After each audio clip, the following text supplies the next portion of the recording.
മുന്തിരി, നെയ്യ് വറുത്തത്, കാഷ്യൂനട്ട് നെയ്യ് മൂപ്പിച്ചത്, തേങ്ങ ചെറുതായി അരിഞ്ഞ് നെയ്ക്കകത്ത് മൂപ്പിച്ചത്.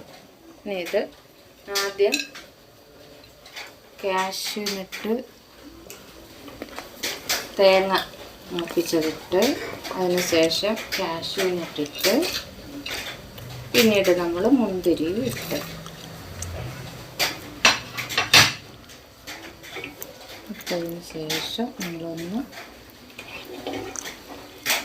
ഇളക്കി കൊടുത്തിട്ട് പിന്നെ നമുക്ക് ശകലം നെയ്യും കൂടെ ഒഴിച്ച് കൊടുക്കാം. ഒരു മണത്തിന് വേണ്ടിയിട്ട് ഒഴിച്ച് ഇളക്കി